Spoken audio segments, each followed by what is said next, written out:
Hey guys, this is Johan Åberg. My first of the 12 insights is that money is really not the thing to getting wealthy. The thing to get wealthy is that understanding true wealth is a state of gratitude. Life is right now. Whether you have your problems in your past or in your future, experience that you can be wealthy right now, and that's by having and adding lots of gratitude to your state of mind. So that's key insight number one. Many people are a slave to money. Are you a slave to money? I've been many times, sometimes still. Very few people though make money their slave. And I think that's, for me, that's insight number two, is to truly make money your slave and not having you be the slave of money. And I think for me personally, the way I've shifted this is automating the building of my nest egg. The building of creating wealth just every month, putting away, even if it's in the corporate structure or without a corporate structure, just putting away the money to create your nest egg. And if you sell a company or if you make a really good stock trade or whatever it is for you, then you might put away a bigger chunk, right? But automating the building of your nest egg, I think, is a really key principle to making money your slave and not you being the slave of money. The key insight number three is constantly make a compelling future. I really want to stress this, that all of the people that you meet that feel badly, that in a long, not like, okay, they're in a bad state, but they feel bad for a longer period of time. They lack or have lost their compelling future. And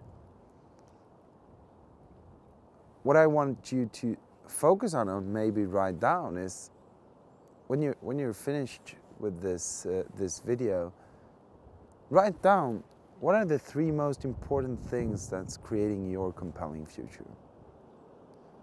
Where are they?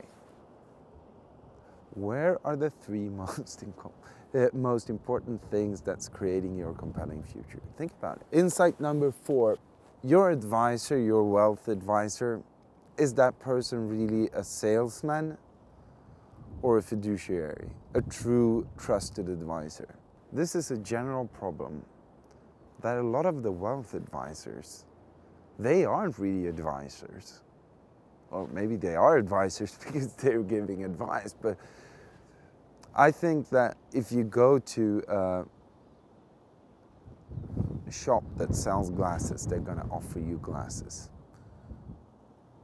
And what I mean by that is, go to a fiduciary that's an expert, that doesn't profit unless you profit. And I know that in Sweden this is really rare. I mean, most people, they go to their bank and they sit down and talk to the guy at the bank, and the guy at the bank, and I've done this several times, and he says, do this, this, and this, and I ask, okay, what are the fees, what, so and so and so, and they just don't know. They don't know. They've just been trained to do certain things that's good for the company that they work for. And that's possibly not the same thing that it's good for you, right? Use a fiduciary, a good fiduciary, instead of a salesperson. Insight number five, you've heard me say this before and I'm going to say it again. Proximity is power. There is a big difference listening to a guy like John Paulson, that's really like the master of the universe at investing, instead of listening to someone that's not. And it's also interesting to have all these people listen to them in a short amount of time, because then it's much, immersion creates the possibility to really see differences and patterns and see, okay, I understand most of them are talking about this, okay, maybe that's important. There is a divergence between these 5 things. Okay, so who are you getting around to? What's your closest peer group? Because when we're talking about this video, like key insights from Whistler Billionaires Bootcamp, how many people that has 10, 20, 100 amounts of wealth as you do you hang around? Where do you spend your time? Because it clusters up. It does. Most people hang out with people that are the same as them in most areas of life, right? In this area, you might want to think differently. So insight number 6, the world is changing really fast. Things like 3D printing, things like globalization, things like how technology is changing our lives. Think about when you can build a house in a day or in a week.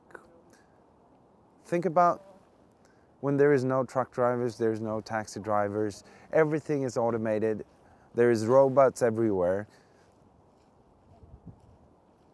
And there's been deflation for years and years and years. Okay, is this gonna happen? Probably some of the things, some maybe not. The thing is, no one knows. Where are the things, what are the things that's gonna change? It's very difficult to know. And you might hit a lucky shot, but most probably you won't. And that's why investing is the way to go. Investing is the way to go because you can diversify into industries where you're not limited by your knowledge or picking the right company or picking the right stock or whatever. You can structure it in a way that you win. For example, I'm a big believer in technology. I think that we've just seen the beginning of how technology will change our completely, just change our lives completely. And I have certain amounts of stock picking, like stocks that I've picked. But I'm also focusing a lot on creating a diversified portfolio where I don't know what are the specific companies, because I don't know. Do you know? What are the companies that's going to change the world in 5, 10, or 15 years? So this is a really important insight to understand that if you believe, as I believe, that technology will change the world times and times and times again, investing is a really important way to diversify and to make money, because a lot of things, if you focus too much in one specific industry or in one specific company, there will be a really big chance that you will lose your money. Insight number 7 is about your risk and your security bucket. And this was really important for me. I have too much risk. Do you have too much risk? Tony structures everything into his 3 buckets. Like, you have your security bucket, you have your risk and growth bucket, and you have your freedom bucket or your dream bucket. And I noticed that I have a very large risk bucket.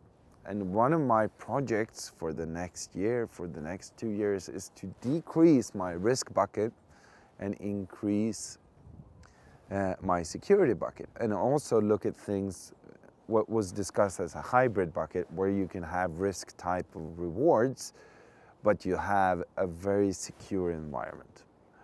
And why this is an insight is that most people, they have too big of amount of money in their risk bucket. So when things will not go as they go now, like Swedish stock market is up 15% in since the beginning of the year, people might be in trouble. So stocks go up until they don't. So think about, do you have too much in risk bucket and too little in your security bucket? Insight and thought number 8. Thought number 8 is to really build the critical mass, because we're investing for what? Remember, we're investing for income, not an asset. We're investing to being able to take an income out of the asset. And because of this, we're investing to have income for life. It's really important to build the critical mass. And I have sometimes in the past, I've said, okay, I'll just do that later. No, this isn't big enough amount to save. I'll save it later. Well, since a few years ago, I've automated this, and it's really interesting to see how it really builds up, because time just passes by. And sometimes it feels like a small amount now, right? Doesn't matter if it's $100, $1,000, $10,000, $1 million, or whatever it is for you. It seems always like the number is too small, right? So have you started to really build your critical mass, or have you already built it and created it? Okay. But create it. It's important. Insight number 9 is the core 4. Do you remember the core 4? Yes, the core 4 was or is, number 1 is don't lose money. Don't lose money. And I think I've always resonated like this. How can I make more money? Not how can I not lose money? So number 1, don't lose money. Number 2 is asymmetric risk reward. So when we invest for a what? For an asymmetric risk reward. Risk a little, gain a lot. Risk a little, gain a lot, right? And number 3 is tax efficiency. Tax efficiency. And the last one, the one that's surrounding the 4 things, diversify, diversify, diversify. So it's the asset allocation. And how do we diversify? We don't just, some people, they diversify, okay, into different asset classes, not just different assets, but different asset classes. First different assets, then different asset classes, then different time periods, and then different locations. So maybe, for example, I have some part of my investments in the US, and the US dollar has increased in value 30% against the Swedish krona. And that means just having my investments at the same level and not making any money on the investment, I still made 30%. So, and this is also a way to diversify. So insight number 10 is that the world will change a lot.